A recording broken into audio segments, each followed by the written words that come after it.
네, 여러분 안녕하세요. 통합사회 원격 수업 시간이 굉장히 또 오랜만에 찾아오게 됐습니다. 이번 원격 수업은 대단원 7단원 문화와 다양성 단원부터 나가도록 할 텐데 우리가 이제 오늘 배울 내용은 그중에서 첫 번째에 나와 있는 중단원인 다양한 문화권의 특징입니다. 프린트로는 여러분 프린트 28페이지를 펴주시면 되고 그 다음에 프린트가 없는 친구들은 교과서 208페이지를 펴주시면 되겠습니다.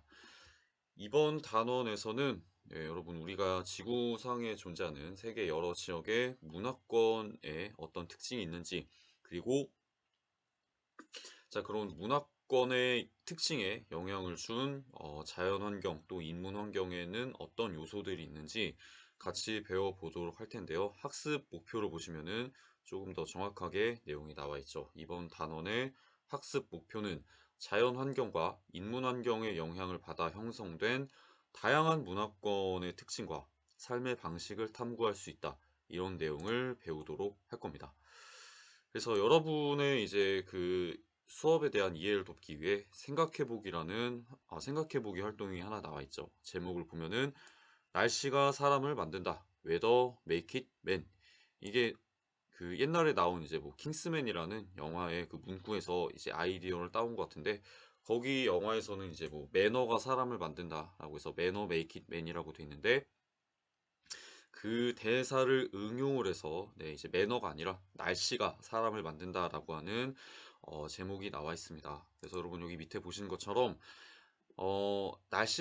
날씨라고 하는 그런 자연 환경의 영향이 사람들의 문화에 어떤 그런 이제 구체적인 영향을 끼치는지에 대한 얘기가 나와 있는데 여러분 여기 내용을 보시면은 자 왼쪽과 오른쪽 생각해보기 왼쪽과 오른쪽에 사진이 하나 나와 있습니다. 각 지역에 굉장히 유명한 국물 요리예요. 세계 각 지역에. 그래서 왼쪽을 보시면 요 왼쪽은 갖은 채소와 해산물, 향신료를 넣고 끓이는 동남아시아의 전통 요리 똠양꿍이라고 합니다. 그래서 이 똠양꿍은 주로 이제 태국 지역에서 많이 만들어 먹는 그런 이제 태국 지역의 수프 요리죠.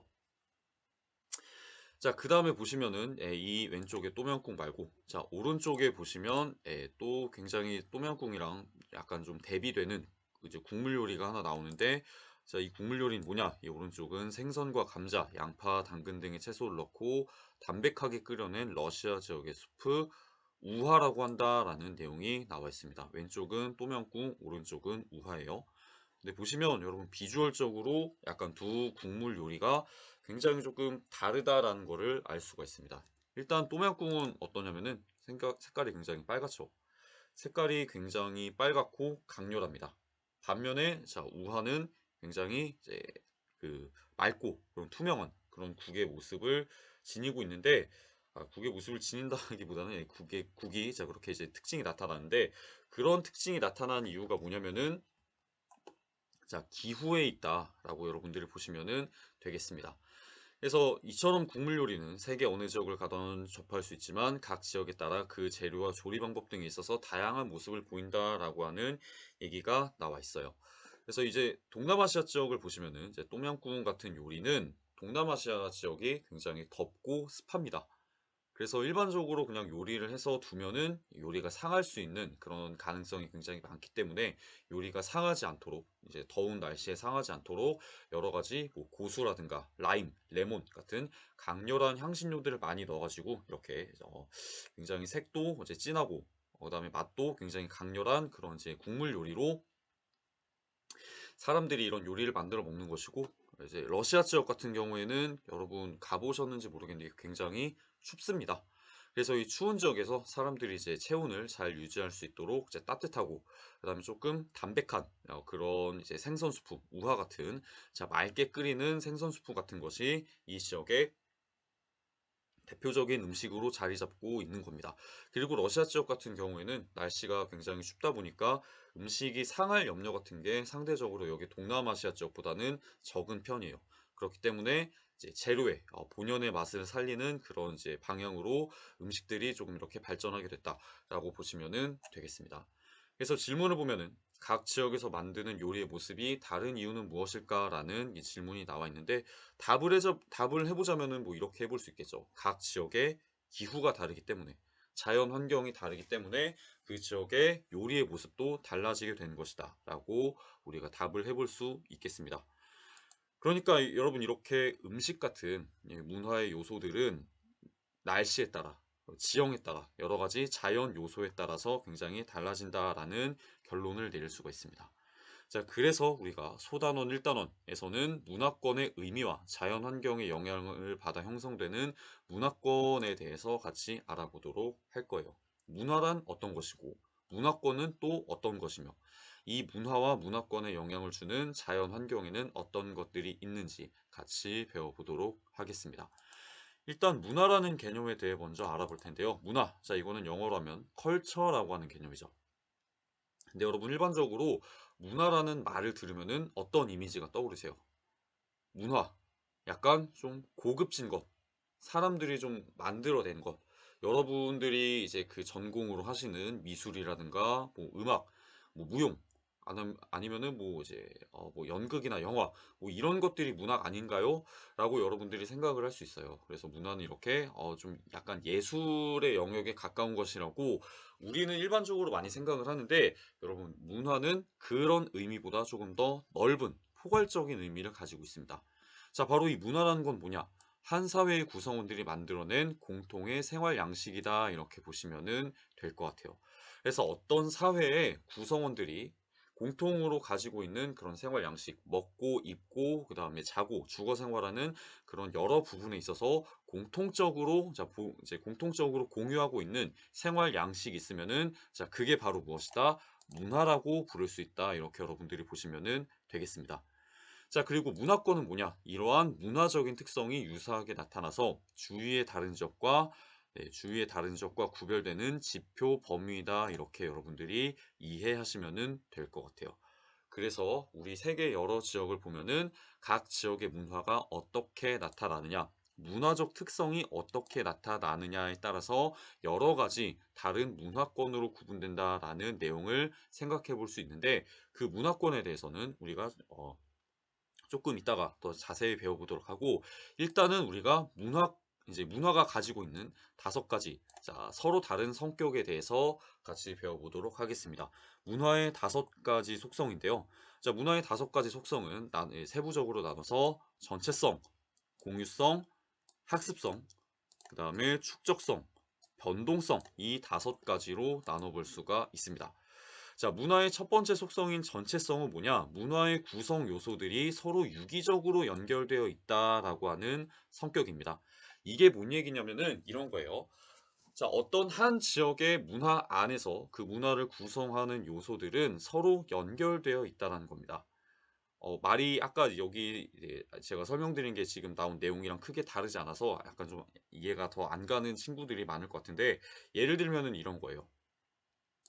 자, 몽골 지역 같은 데는 여러분 주로 그 지역에 사는 주민들이 유목 생활을 합니다. 유목 생활을 한다는 건 뭐예요?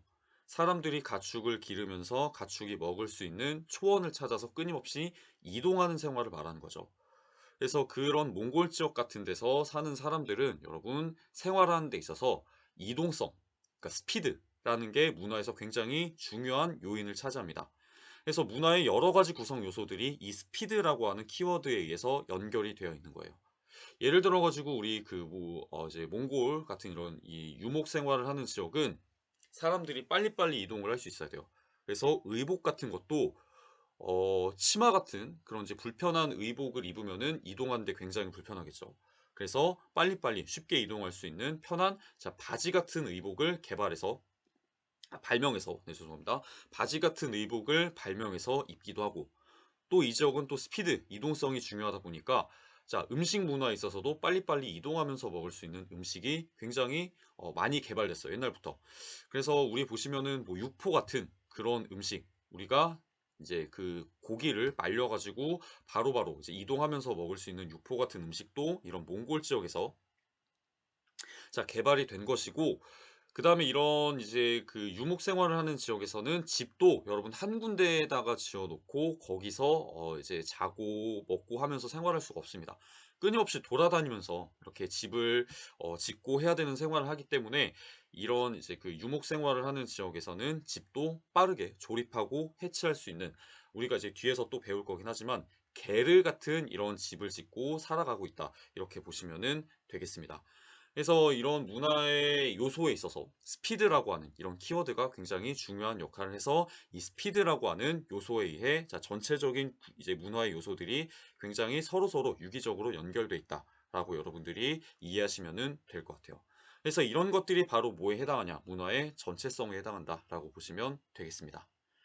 자, 그다음에 두 번째, 문화의 공유성이라고 하는 내용을 배울 텐데, 자, 이 공유성은 뭐냐? 한 사회의 구성원들은 공통의 생활 양식을 공유한다라고 하는 내용입니다. 그래서 우리가 문화권에 대해서도 같이 배웠죠. 문화권은 어떤 한 문화를 자, 이 문화의 특성이 유사하게 나타나서 주위의 다른 지역과 구별되는 지표 범위다라는 얘기를 했었죠. 그래서 이런 것처럼 문화는 자, 어떤 지역 안에서 그 구성원들에 의해 공유되는 특징을 가지고 있다라고 보시면은 되겠습니다. 그게 공유성이라고 하는 속성인 거예요.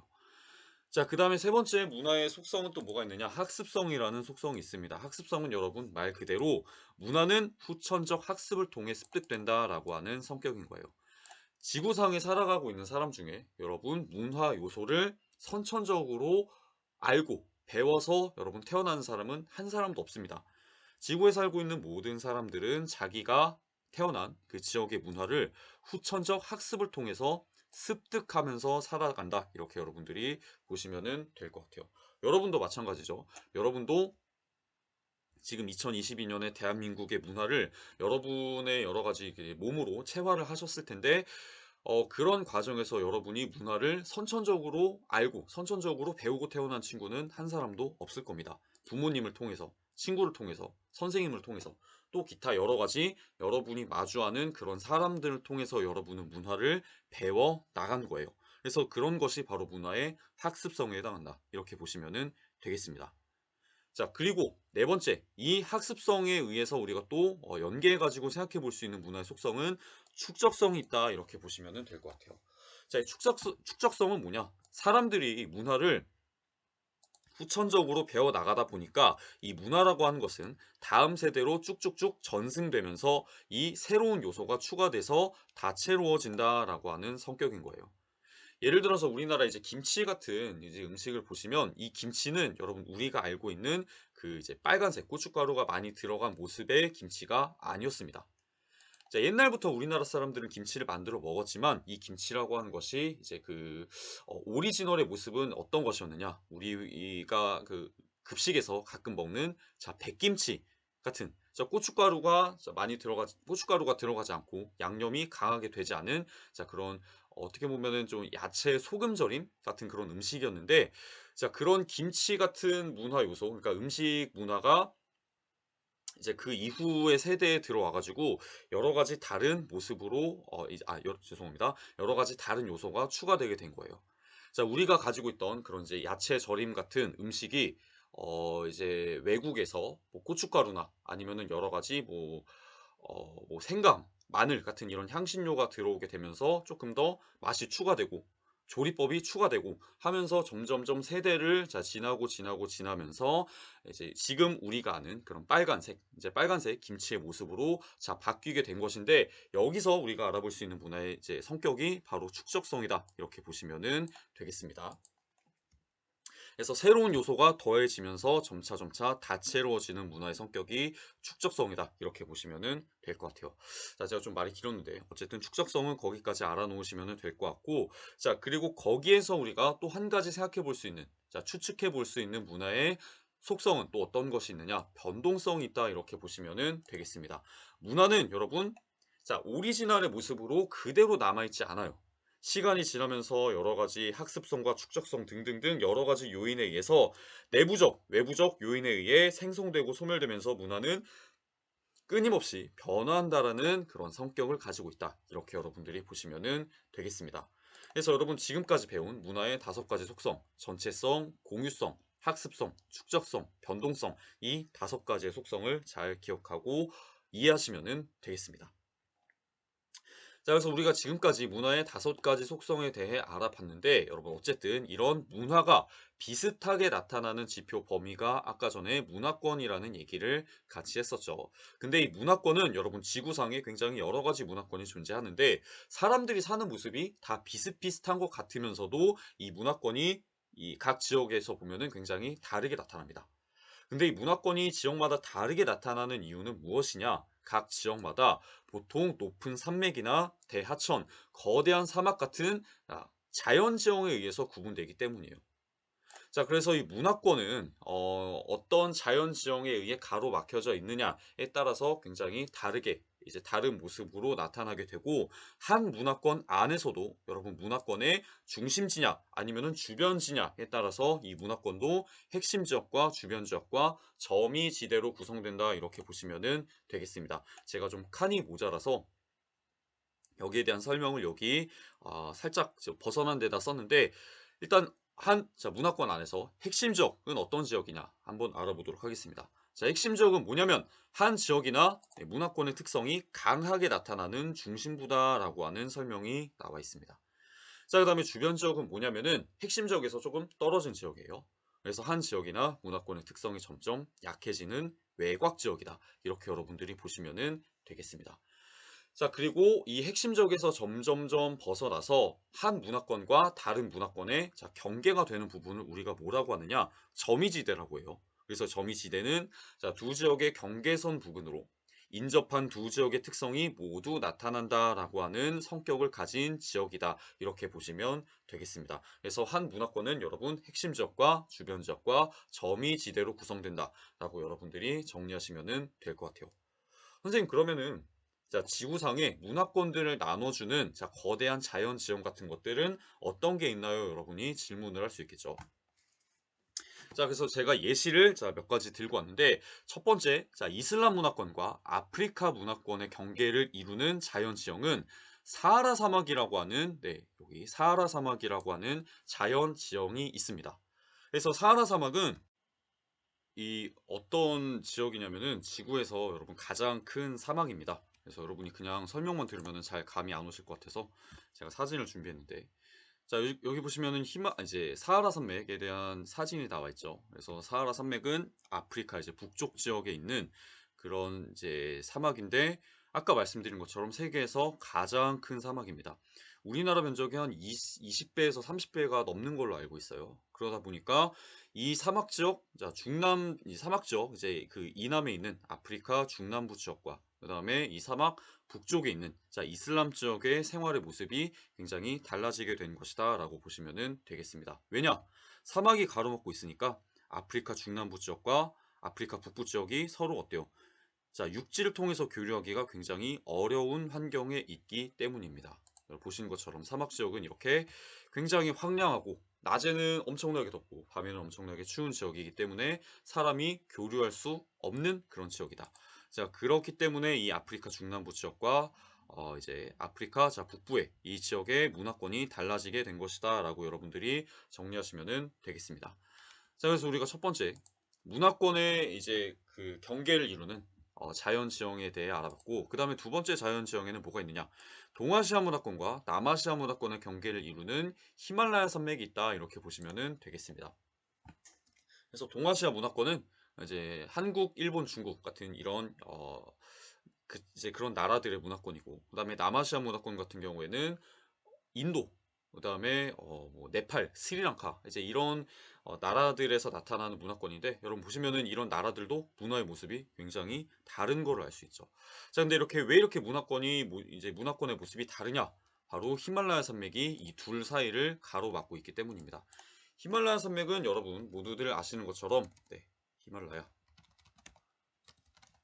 자, 히말라야 산맥은 여러분 세계에서 가장 높은 산맥입니다. 그래서 이 히말라야 산맥은 네. 자, 여기 보시는 것처럼 해발 고도가 대부분 7천에서 8,000m가 넘어가는 굉장히 그런 높은 산들로 구성되어 있는 산맥이에요. 우리나라에서 가장 높은 한라산이 이제 해발 고도 2,200m, 2,300m 정도가 되고 한반도에서 가장 높은 백두산이 해발 고도 2,700m 정도가 된다는데 어때요?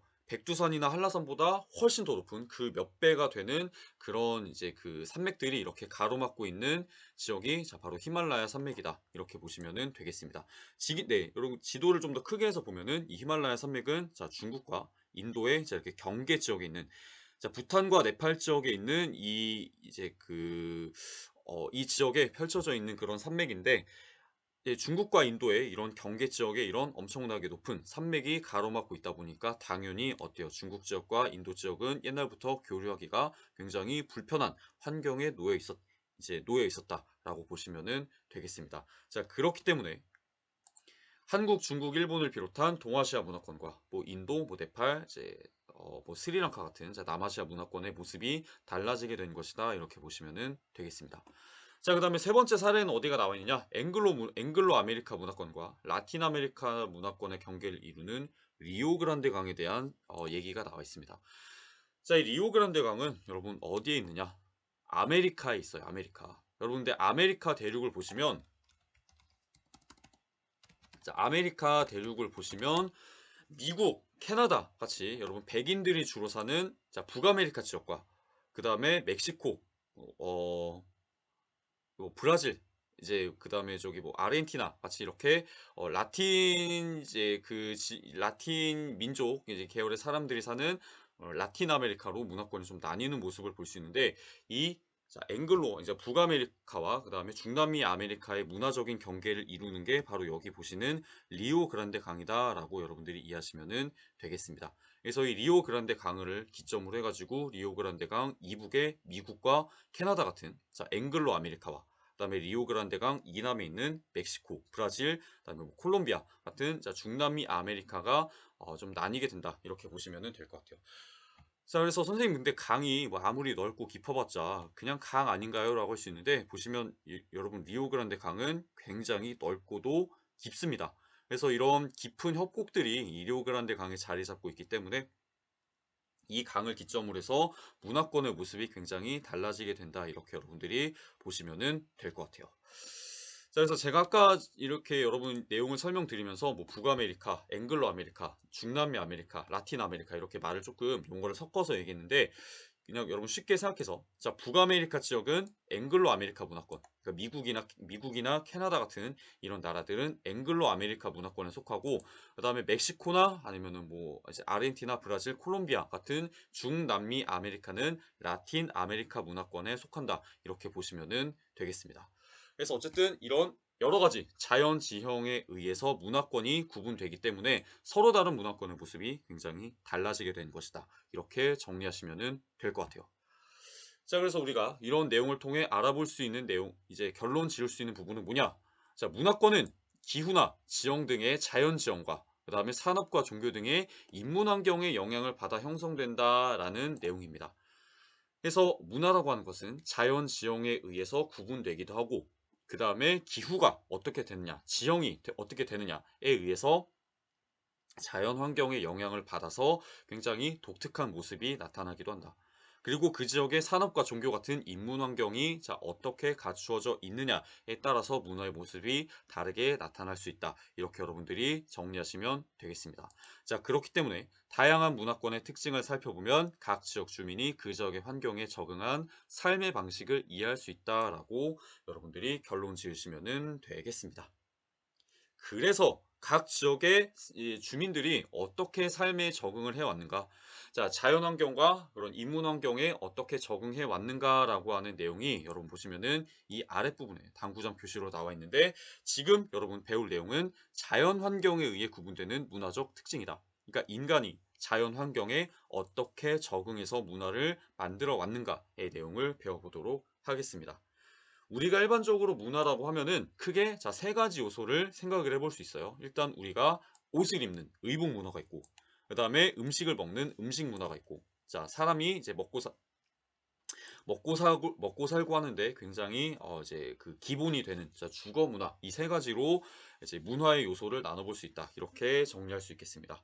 그러니까 그 사람이 사는 데 있어서 가장 필요한 세 가지 요소가 여러분 의식주죠. 그래서 의식주 문화를 기준으로 해가지고 각 지역의 자연 환경에 따른 문화적 특징이 어떻게 구분되는가 함께 알아보도록 할 텐데 첫 번째 자 의복 문화입니다. 사람들이 여러분 옷을 입고 사는 데는 자 자연 환경이 굉장히 많은 영향을 끼쳤는데 이 지구상에 존재하는 지역 중에 굉장히 추운 날씨를 그렇게 보이는 지역이 있습니다. 이런 지역이 어디냐? 냉대 기후 그리고 한대 기후가 나타나는 지역이에요. 뭐 설명드리자면은 우리가 이제 그 남극이나 북극 같은 극지방 기후 아니면은 시베리아나 알래스카 같은 지구의 자 북쪽 지역 또 북유럽 자 이런 지역이 바로 냉대 기후 또는 한대 기후에 속하는 지역이다라고 보시면은 되겠습니다. 그래서 이렇게 추운 지역에 사는 사람들은 당연히 어때요? 자 살아남기 위해서 보온에 유리한 털옷 그리고 동물의 가죽을 이제 이용한 그런 자 따뜻하게 사람의 체온을 유지해 줄 수 있는 옷을 많이 입고 살아가고 있는 거예요. 자 그래서 이런 자 추운 지역의 의복 문화 같은 걸 보면은 자, 이누이트나 아니면은 에스키모족의 그런 의복 문화를 보면은 이런 냉대 기후, 한대 기후 같은 추운 지역의 의복 문화를 잘 알 수 있는데 여러분 이런 의복을 보시면 어떻습니까? 의복이 자, 굉장히 털옷이 많아요. 자, 동물의 털과 가죽을 활용한 그런 여러 옷들을 활용해서 네, 보시면은 자, 체온을 유지하기 위한 그런 의복 문화를 만들어낸 것이다. 이렇게 여러분들이 정리하시면 되겠습니다. 딱 봐도 굉장히 따뜻해 보이는 옷들이죠. 그래서 추운 지역에서는 네, 이렇게 자연 환경에 적응해서 의복 문화를 이렇게 만들었다라고 보시면 될 것 같고, 자, 그 다음에 보시면은 완전히 추운 곳과 상반되는 더운 곳에 대한 얘기가 나옵니다. 그래서 우리가 지구를 보시면, 예, 지구 여러 지역 중에, 자, 굉장히 더운 그런 날씨가 많이 나타나는 곳은 열대 기후와 사막 기후 같은 그런 지역들이 있는데, 이 열대 기후나 이제 사막 기후 같은 데는 주로 어디서 나타나느냐? 열대 기후 같은 경우에는 우리가 동남아시아, 그다음에 남아시아, 그다음에 아프리카, 그다음에 우리 남아메리카 같은 지구의 남쪽에 있는 곳에서 많이 나타나는 그런 기후가 열대 기후이다. 이렇게 보시면 되겠습니다. 덥고 굉장히 습한 기후예요. 그리고 사막 기후 같은 데는 여러분 우리 이제 그 서남아시아 그다음에 이제 아라비아 반도. 자, 이런 곳에서 많이 나타난 기후인데 이 사막 기후는 여러분 어떤 기후냐면은 굉장히 덥고 건조한 기후입니다. 자, 그러기 때문에 이렇게 더운 곳에서는 사람이 체온을 잘 유지할 수 있어야 돼요. 더운 지역에서 사람이 체온을 유지하려면 사람이 여러분 통풍이 잘 되는 옷을 입어야 됩니다. 바람이 잘 통해야 체온이 여러분 너무 높게 올라가는 것을 막을 수 있기 때문에 이런 더운 곳에서는 통풍이 잘 되는 옷을 입는다. 이렇게 보시면 되겠습니다. 그래서 더운 지역에 사는 사람들도 자, 아까 말씀드린 여기 이 필리핀 같은 동남아시아죠. 그러니까 열대 기후 지역이죠. 덥고 굉장히 습한 지역에서는 옷을 입을 때도 어떻게 입느냐? 아, 이렇게 이제 그 옷을 입을 때 이제 신체의 이제 최소 부위만 가리고 신체 많은 부분을 좀 노출하는 그런 옷을 입는다. 이렇게 보시면은 되겠습니다. 날씨도 덥고 습해 가지고 땀이 굉장히 많이 나기 때문에 옷을 입으면 입을수록 사람이 통풍이 잘 안 돼요. 땀이 계속 나서 젖으니까. 그리고 불쾌감도 굉장히 높아지고 그로 인해서 여러 가지 질병이 발생할 수 있기 때문에 이런 자 동남 이제 이런 열대 기후 지역 같은 데서는 이렇게 최소한으로 몸을 가리는 그런 의복을 주로 입는다라고 보시면 되겠습니다. 자, 그리고 이 동남아시아 지역과 비슷하게 굉장히 자, 더우면서도 이제 한편으로는 이제 건조한 그런 기후를 보이는 아랍 지역에서는 여기 보시는 것처럼 사람들이 이렇게 좀 품이 큰 이렇게 통이 좀 있는 자 그런 통풍이 잘 되는 옷을 입는다라고 보시면 되겠습니다. 그래서 이런 아랍 기후에서는 이렇게 하얀 옷을 입으면서 햇빛을 이제 반사하는 자 그런 효과를 보기도 하고 그리고 이렇게 품이 큰 통이 큰 옷을 입으면서 바람이 자 잘 통해서 체온이 너무 높지 않게 올라가는 그런 효과를 이제 보고 있다. 이렇게 정리하시면 될 것 같아요. 여기서 사람들이 너무 옷을 막 덥게 입고 막 그렇게 하면은 체온이 올라가 가지고 일사병, 열사병 이런 이제 질병에 걸리기가 쉽기 때문에 자 어쨌든 이런 지역에서는 이런 의복 문화를 보인다라고 보시면 되겠습니다. 그러니까 의복 문화라 하더라도 자 자기가 살고 있는 지역의 기후가 어떻게 되느냐에 따라 추운 곳과 더운 곳의 의복 문화가 달라지게 된다라고 정리하시면 될 것 같아요. 자, 그다음에 두 번째 이제 문화의 요소 중에 우리가 또 음식 문화를 생각을 안 해볼 수가 없죠. 사람이 살아가는데 반드시 필요한 게 음식이기 때문에 음식 문화 역시 여러분 각 지역의 자연 환경에 따라서 굉장히 달라지는 모습을 볼 수 있는데 예를 들어서 자, 강수량이 풍부해서 쌀과 밀이 잘 자라는 지역 같은 경우에는 어디가 있느냐? 동아시아나 동남아시아 같은 지역이 있습니다. 그래서 이런 지역에서는 쌀이나 빵이나 국수 같이 곡물과 관련된 농사를 지어서 여러분 경작할 수 있는 곡물과 관련된 음식 문화가 발달했다라고 정리하시면 될 것 같아요. 예를 들면은 이제 동아시아 같은 지역이죠. 우리나라, 일본, 중국 같은 이런 동아시아 지역에서는 옛날부터 쌀 혹은 밀 이런 곡물을 많이 먹었어요. 그래서 이런 곡물을 자, 농사를 지어 가지고 많이 먹었기 때문에 자, 이런 사진 같은 거 보시면은 뭐 옛날 좀 뉴스긴 한데 자, 한국과 중국과 일본의 이런 이제 곡물을 이용한 자, 쌀과 밀 같은 거를 이용한 그런 떡 아니면은 과자 자, 이런 것들이 많이 이제 전통 음식으로 옛날부터 많이 만들어서 먹었다라는 거를 알 수 있죠. 그래서 여기 기사 보시면은 한중일에 떡과 과자가 한 자리에 있다라고 하는데 이런 자, 동아시아 자, 농사를 주로 많이 지었던 동아시아 지역의 음식 문화는 이렇게 이제 곡물과 관련돼서 이제 떡, 밥 그다음에 뭐 국수, 빵 이런 걸로 많이 나타난다라고 보시면 되겠습니다. 자, 그다음에 다시 우리가 프린트로 돌아서 자, 그다음에 이렇게 비가 많이 오는 지역은 이렇게 곡물을 이용해서 음식을 만들어 먹는데 비가 잘 오지 않는 자, 기후가 건조한 지역에서는 자, 어떤 음식을 주로 많이 만들어 먹느냐? 이 지역에서는 기후가 건조해서 목축업이 자, 발달했다라고 보시면 되겠습니다. 그래서 기후가 건조해서 목축업을 하는 지역은 대표적으로 중앙아시아 지역이 있어요. 우리가 제가 좀 이번 시간에 좀 계속 말씀드리는 뭐 몽골을 중심으로 한 그런 중앙아시아 지역이 있는데 자, 그런 지역에서는 자, 가축의 고기나 또는 자, 유제품, 가축의 이제 젖이죠. 자, 유제품과 관련된 음식 문화가 굉장히 발달했다라고 보시면 되겠습니다. 왜냐? 자, 목축업을 많이 하니까 가축을 데리고 유목 생활을 하면서 자, 가축에게 자, 풀을 먹이고 하는 그런 생활을 하다 보니까 당연히 자, 가축의 고기와 유제품 자, 이런 것들을 많이 먹을 수밖에 없는 음식 문화가 발달을 한 겁니다. 그래서 이런 건조 기후, 자, 유목 생활하는 그런 건조 기후의 음식 문화 같은 걸 보면은 뭐 아랍 지역도 있고 그다음에 뭐 여러 지역도 있는데 대표적으로는 자, 몽골 지역이 있어요. 그래서 몽골 지역 같은 데를 보시면 여러분 여기 자, 아롤이라고 하는 과자가 나오죠. 근데 이 아롤이라고 하는 과자는 우리가 일반적으로 생각하는 과자와 달리 곡물을 재료로 하지 않습니다. 자, 재료를 뭘로 하느냐? 우유로 해요. 그래서 우유로 만드는 과자, 아롤 같은 거를 만들어서 먹기도 하고 그래서 보시면 여기 설명도 돼 있죠. 물이 귀했기 때문에 자, 동물의 저주로 만든 음식이 많았다. 그래서 자연스럽게 네, 뭐 발효식품이라고 하는데 뭐 발효식품인 것 같아요. 그래서 발효식품 같은 게 발달했기 때문에 치즈나 버터 같은 이런 그런 이제 음식이 발달했다라고 보시면 되겠습니다. 아니면은 또 이렇게 몽골 요리 같은 거 검색해 보시면은 자, 가축의 고기를 이용해서 자, 양이나 아니면 염소나 말 같은 이런 자, 가축의 고기를 이용한 이런 여러 가지 자, 고기 음식이 발달했다. 예, 고기를 이용한 음식 문화가 발달했다라고 보시면은 되겠습니다. 네, 그래서 보시면은 자, 굉장히 고기를 여러 가지 방법으로 조리해서 먹는 음식 문화가 발달했다라고 생각을 해볼 수가 있죠. 자, 그래서 이런 중앙아시아나 제가 좀 추가로 써놓지는 않았지만 자, 아랍 지역에서는 이렇게 목축업이 발달한 환경에 의해서 여러 가지 이런 음식 문화가 발달했다. 이렇게 보시면 되겠습니다. 자, 그다음에 세 번째 주거 문화에 대한 내용입니다. 우리가 의복 문화, 음식 문화 알아봤으니까 세 번째 주거 문화에 대해서도 알아봐야겠죠. 그래서 주거 문화를 보시면 이 각 지역의 전통 가옥도 자연 환경을 반영해서 주변에서 쉽게 구할 수 있는 재료로 만들어졌다라고 하는 내용이 나옵니다. 집을 만들 때도 주변에 흔하게 있는 그런 소재를 활용한 전통 가옥들이 굉장히 많이 세계의 다양한 지역에서 존재를 하는데 예를 들어 사막 지역 같은 경우에는 여러분 흙을 이용한 전통 가옥이 굉장히 많이 자리 잡고 있습니다. 그래서 우리가 이제 이집트 같은 지역, 이집트나 아니면 이제 아랍 지역에 자, 사막이 많이 있는 지역 같은 거를 보면은 네. 자, 여기 보시면 흙으로 집을 굉장히 많이 짓는 모습을 확인할 수가 있습니다. 사막 같은 경우에는 여러분 아무래도 가장 흔하게 구할 수 있는 재료가 흙이다 보니까 흙 같은 거를 빚어서 여러분 벽돌을 만들어 가지고 이 흙벽돌로 전통 가옥을 짓는 모습을 우리가 많이 찾아볼 수가 있습니다. 그래서 이런 사막 기후 같은 지형에서는 이런 자, 흙벽돌 집이 많이 보이는 것이고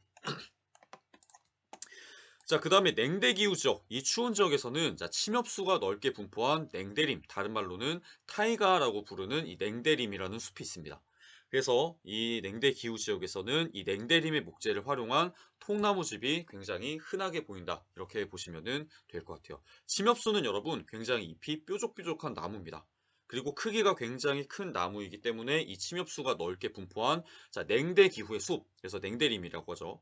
그래서 이 냉대림을 아까 설명드렸지만은 다른 말로는 타이가라고 하는데, 자, 이 타이가도 한번 찾아보시면은, 네. 자, 여기 보시는 것처럼 굉장히 드넓게 펼쳐진 이 숲입니다. 시베리아 지역과 북유럽 지역. 자, 이쪽 지역의 중심으로 해가지고 굉장히 넓게 펼쳐진 자, 이런 숲에서 자, 재료를 얻어가지고 이 숲의 나무로 여러분 목재를 활용해서 이런 여러 가지 자, 통나무 집을 많이 짓고 사는 모습을 확인할 수 있다라고 보시면은 되겠습니다. 그래서 북유럽이나 시베리아 아니면은 알래스카 이런 지역에서는 자, 이렇게 통나무로 집을 짓고 사는 모습을 우리가 확인할 수 있다라고 여러분들이 정리하시면은 될 것 같아요. 자, 그래서 우리가 두 번째, 네, 냉대기후 지역의 이제 전통 가옥에 대해서도 얘기를 해봤는데, 자, 세 번째 지역이 나와 있죠. 또 세 번째 지역은 어디냐? 자, 높은 산지 지역입니다. 그래서 이 지역은 고산 지역이라고 부르는데, 이 지역은 여러분 해발 고도가 굉장히 높다 보니까 나타나는 굉장히 특이한 그런 기후가 있습니다. 바로 고산 기후라고 하는 기후인데, 그래서 이 고산 지역은 고산 기후로 인해서 나무가 굉장히 적습니다. 왜냐하면 여러분 이 고산 기후는 해발 고도가 굉장히 높은 지역이에요. 그래서 자, 여기 지역은 자, 여기 보시면은 자, 마추픽추 같은 이제 그런 유적들로 대표되는 자, 석조 건물들이 굉장히 많습니다. 석조 건물이 뭐냐면은 돌로 만든 건물이라는 얘기예요. 그래서 이런 그 고산기후 같은 지역은 여러분 남아메리카에 있는 안데스 산맥에서 주로 나타나는데, 물론 안데스 산맥 말고도 여러 지역에서 나타나지만 대표적으로는 자, 안데스 산맥에서 나타난다라고 보시면은 되겠습니다. 그래서 이 안데스 산맥의 여러분 해발 고도는 평균 3,000에서 400m가 훌쩍 넘어갑니다. 우리 한반도에서 가장 높은 백두산보다 어때요? 훨씬 해발 고도가 높은 그런 특징을 가지고 있기 때문에 이 자, 고산 기후가 나타나는 고산 지역에서는 산소도 굉장히 적고, 그리고 날씨도 굉장히 변덕스러워요. 그렇기 때문에 이 고산 기후는 자, 나무가 자라기에 굉장히 좀 불리한 환경을 가지고 있다. 이렇게 보시면은 되겠습니다. 그래서 우리가 아까 전에 봤었던 타이가 같이 굉장히 큰 나무들이 자랄 수가 없는 그런 환경입니다. 그렇기 때문에 이런 자, 고산 기후를 보이는 고산 지역에서는 자, 주변에서 그나마 구할 수 있는 돌 같은 것들로 자, 전통 가옥도 짓고 자, 요새도 짓고 하는 모습을 확인할 수가 있죠. 그래서 이런 자, 마추픽추 같은 그런 거대한 요새들도 자, 돌로 주로 이렇게 건축을 했다라고 여러분들이 보시면은 되겠습니다. 예, 그래서 이 자, 고산 지역에서는 석재를 활용한 전통 가옥이 옛날부터 자, 많이 등장했다라고 이해하시면 되겠습니다. 좀 말이 많았는데, 자, 이 내용은 자, 여기까지 하고, 자, 그 다음에 마지막, 주거 문화의 마지막으로 나오는 지역은 가축을 기르는 지역입니다. 자, 여기가 어디냐? 아까 우리 음식 문화에서 봤었던 것처럼 기후가 건조해서 목축업이 발달한 지역이에요.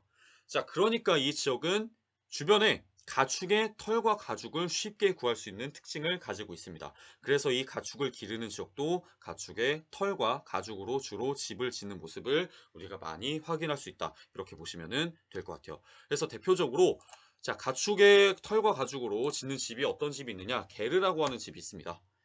자, 게르는 여러분 이제 몽골 지역에 이제 몽골 얘기를 좀 많이 하죠. 자, 몽골 지역의 이제 전통 가옥인데, 여기 보신 것처럼 가축의 털과 가죽, 자, 이런 것들로 집을 지어서 쉽게 조립하고 쉽게 해체할 수 있는 그런 특성을 가지고 있다라고 여러분들이 정리하시면 되겠습니다. 그래서 뭐 일단 나무 같은 걸로 뼈대를 세우긴 하지만 이 뼈대를 덮는 것은 이제 동물의 좀 가죽, 털, 자, 이런 것들로 많이 집을 만든다. 이렇게 보시면 될 것 같아요. 자, 그래서 이렇게 전통 가옥이라는 측면에 있어서도 각 지역의 기후가 어떻게 되느냐에 따라서 이 가옥의 모습도 굉장히 달라지게 된다. 이렇게 여러분들이 보시면 되겠습니다. 네, 드래그가. 네, 그래서 우리가 이런 내용을 통해 정리해 볼 수 있는 것은 뭐냐? 의복 문화이든 음식 문화이든 자, 주거 문화이든 각 지역의 자연 환경, 기후와 지형이 어떻게 되느냐에 따라서 이 문화의 이 내용도 굉장히 달라지게 된다라고 여러분들이 정리를 하시면 될 것 같아요. 네, 그렇게 해서 우리가 이제 자연환경에 의해 구분되는 문화적 특징에 대해 지금까지 알아봤는데, 이 내용을 끝으로 해서 여러분 28페이지를 마무리하고 우리는 자, 어디로 넘어가느냐? 29페이지로 넘어가도록 하겠습니다. 자, 29페이지에는 소단원 2단원이 나와 있어요. 소단원 2단원은 인문환경의 영향을 받아 형성된 문화권에 대한 내용입니다. 소단원 1단원에서는 자연환경이었죠. 근데 2단원에서는 인문환경의 이제 영향에 대해 같이 알아보도록 하겠습니다. 이제 우리가 인문환경이라고 하면은 크게 여러분 산업과 그다음에 여기 밑에 나오는 자 종교 두 가지로 나눠볼 수 있는데, 우리가 산업이라고 하는 것은 여러분 사람들이 필요하는데 사람들이 살아가는데 필요한 자 물질적인 요소를 제공하는 그런 것이라면, 자 종교는 사람들이 살아가는 데 필요한 그런 좀 정신적인 그런 좀 그런 부분을 이제 충족하는 것이다라고 보시면은 되겠습니다. 그래서 종교까지는 다 나갈 수 없을 것 같고, 이번 시간에는 이 산업의 영향을 받아 이제 생기는 문화적 특징에 대해서까지만 배워보면 될 것 같은데, 일단은 산업의 개념에 대해 먼저 알아보도록 할게요. 자, 산업이라는 건 무엇이냐? 인간에게 필요한 물건을 만들어내거나 생활에 필요한 서비스를 제공하는 모든 활동이다라고 보시면 되겠습니다. 자, 그러니까 이 산업에 따라서 어떤 산업이 발달했느냐에 따라 그 지역 주민들이 살아가는 방식이 달라져서 각기 다른 문화권이 형성될 수 있다라고 하는 얘기가 여기 나와 있는 거예요. 각 지역에 발달한 산업이 어떤 것이냐? 그 지역에 발달한 산업이 농업이냐? 자, 농업이냐? 자, 아니면은 그 목축업이냐? 아니면은 상공업이냐? 이런 거에 따라서 여러분 각 지역의 문화적 특징은 농경 문화권, 유목 문화권, 상공업 문화권으로 나눠볼 수 있다. 이렇게 보시면 되겠습니다. 그래서 여러분 여기 밑에 당구장 표시를 해서 산업에 의해 구분되는 문화적 특징이라고 하는 내용이 나와 있죠. 자, 첫 번째 농경 문화권입니다. 그래서 첫 번째 농경 문화권은 어디냐? 농사를 하면서 살아가는 지역이에요. 그렇기 때문에 이 지역에서는 정착 생활을 하면서 협동 노동을 할 수밖에 없는 그런 상황에 놓여져 있다라고 보시면 되겠습니다. 농사를 하려면 여러분 협동 노동이 반드시 필요할 수밖에 없어요. 그렇기 때문에 이 농경 문화권에서는 공동체 문화가 발전했다라고 하는 특징이 있는데, 우리나라에서도 보시면 자, 두레나 품앗이나 개 같은 옛날 농경 문화권의 특징이 좀 남아있는 그런 지역들이 있다. 이렇게 보시면 되겠습니다. 그래서 어쨌든 이렇게 공동체 문화가 발전된다라고 하는 특징이 있는데, 이 농경 문화권은 그래서 열심히 이제 이웃들끼리 힘을 합쳐가지고 농사를 짓고 한 해 동안 열심히 농사를 지어서 그 경작한 작물을 수확하는 시기에 축제가 열리기도 한다라고 하는 얘기가 나오는데, 그래서 이 농경 문화권에 많은 그런 명절들이 이런 이제 그 작물을 수확하는 시기에 열린 축제에서 비롯된 것이다라고 보시면 되겠습니다. 예를 들면은 우리나라의 뭐 추석이나 아니면은 미국의 추수감사절 또는 뭐 중국의 뭐 중추절 뭐 이런 이제 명절들이 이제 있는 거예요. 그래서 이런 것들이 농경 문화권의 흔적이다라고 보시면 되겠습니다. 자, 그리고 세 번째 농경 문화권은 작물을 소비하는 과정에서 고유의 음식 문화가 발달한다라고 하는 얘기가 나와요. 그래서 이 농경 문화권에서는 주로 곡물을 쌀이나 밀 등의 곡물을 재배하기 때문에 이런 여러 가지 곡물을 활용해서 밥, 떡, 빵, 국수 같은 이런 음식 문화가 발달한다. 이렇게 보시면 되겠습니다. 크게 어려운 건 없기 때문에 농경 문화에 대해서는 여기까지 하고 넘어가도록 하고, 자, 그다음에 나오는 두 번째 문화권 어디냐? 유목 문화권이에요. 여러분 유목 문화권은 뭘 한대죠? 그렇죠. 목축업을 하면서 여러분 가축을 기르는 문화권입니다. 그래서 유목 문화권은 계절에 따라 일정한 지역을 오가면서 가축을 기르기 때문에 이동 생활을 한다라고 하는 특징이 있어요. 가축을 먹일 풀, 초원을 찾아서 끊임없이 이동하는 생활을 하는 겁니다. 자, 그렇기 때문에 유목 문화권은 이동성을 중시한 문화가 여러분 옛날부터 발달해 있다. 이렇게 보시면 될 것 같아요. 아까도 설명드렸지만 유목 문화권에서 발달한 음식으로는 뭐 육포 같은 게 있고, 의복 문화로는 바지, 그다음에 주거 문화로는 게르 같은 이런 요소들이 있죠. 그래서 이런 이동성을 중시한 문화가 발달했다라고 보시면 되겠습니다. 자, 그다음에 세 번째 유목 문화권의 특징은 의복이나 음식이나 가옥의 재료 대부분을 가축으로부터 얻는다라고 하는 특징이 있어요. 가축을 기르면서 여러분 목축업을 하기 때문에 당연히 사람들에게 필요한 의복, 네, 여기 오타가 나 있죠. 의목이 아니라 의복입니다. 사람들에게 필요한 의복이나 음식이나 가옥의 재료 대부분을 가축으로부터 얻는다. 이렇게 여러분들이 정리하시면 되겠습니다. 자, 그래서 우리가 유목 문화권에 대해서까지 간단하게 살펴봤는데, 자, 마지막 세 번째로 나오는 문화권 어디냐? 상공업 문화권입니다. 아마 지금 대부분의 이제 그 우리나라 이제 사람들이 이 상공업 문화권에 살고 세계 지역 전체를 보더라도 세계 지역의 거의 대부분의 사람들이 요 상공업 문화권에 대부분까지는 아니더라도 세계에 이제 살고 있는 굉장히 이제 상당수의 인구가 상공업 문화권에 살고 있다라고 할 정도로 이 상공업 문화권의 범위가 넓은 편인데 사실 여러분 상공업 문화권은 농경 문화권이나 유목 문화권보다는 그 문화권이 발생한 지 좀 오래되지 않았습니다. 자 그럼에도 불구하고 이 19 세기 이후에 산업의 굉장히 발달한 상공업의 굉장한 이제 발달에 힘입어 가지고 상공업 문화권도 세계 여러 지역으로 확산됐는데 요 문화권은 어떤 특징을 가지고 있느냐. 각 개인이 거대한 사회 조직의 구성원으로 살아가고 있다라고 하는 특징을 가지고 있습니다. 그래서 상공업 문화권에서는 어떤 회사의 뭐 직원, 어떤 공장의 직원, 아니면 학교의 선생님, 학교의 학생 이렇게 사회 조직의 구성원으로서 살아가고 있는 거예요. 그래서 이렇게 살아가면서 어떤 일들을 하느냐. 자, 1차 생산물을 가공해서 새로운 제품을 만들거나 만든 제품을 유통하는 일에 종사한다라고 보시면 되겠습니다. 여러분 1차 생산물이라는 건 뭐냐? 사람들이 살아간데 정말 반드시 필요한 그런 이제 그 자원들이 있죠. 예를 들면은 자, 농산물, 축산물, 수산물, 광산물, 자, 임산물. 자, 이런 것들을 여러분 1차 생산물이라고 합니다. 그래서 상공업 문화권에서 살아가는 사람들은 이런 1차 생산물을 가공해서 새로운 제품을 만드는 2차 산업에 종사하거나 아니면 만들어진 제품을 유통하는 3차 산업에 종사한다 이렇게 보시면 되겠습니다. 그렇기 때문에 상공업 문화권은 어떤 특징을 가지고 있느냐 인구 밀집도가 굉장히 높다라고 하는 특징을 가지고 있어요. 농경 문화권이나 유목 문화권에 비해서 인구 밀집도가 굉장히 높습니다. 여러분 농사는 한 사람이 여러분 굉장히 넓은 지역을 농사를 지을 수가 있어요. 근데 반면 어때요? 회사는 자, 좁은 회사에 굉장히 많은 사람들이 모여서 협동해서 일을 해야 되죠. 그렇기 때문에 상공업 문화권은 자, 인구 밀집도가 굉장히 높다. 회사든 공장이든 마찬가지입니다. 그래서 그런 특징을 가지고 있고, 자, 그 다음에 상공업 문화권은 사람들이 회사나 공장, 학교, 자, 이런 데서 주로 생활을 하기 때문에 생산 활동을 하는 곳과 주거지가 분리돼서 출퇴근 문화가 형성된다라고 하는 얘기가 나와 있습니다. 사람들이 여러분 회사나 공장에서 잘 수가 없죠. 일은 그런 곳에서 하더라도 주거지는 자, 자기만의 그런 편한 주거지로 가서 생활을 해야 되는 겁니다.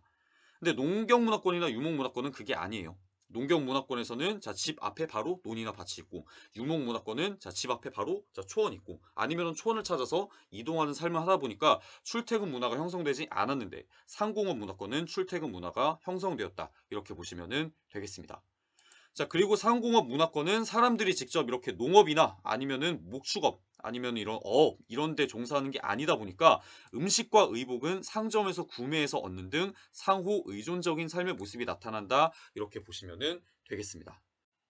해서 이제 여러분들의 각 가정 같은 경우를 보시더라도 이제 음식을 해 먹기 위해 여러분 뭐 농산물을 생산한다든가 축산물을 생산한다든가 아니면 뭐 의복을 직접 지어 입는다든가 하는 일들은 하지 않죠.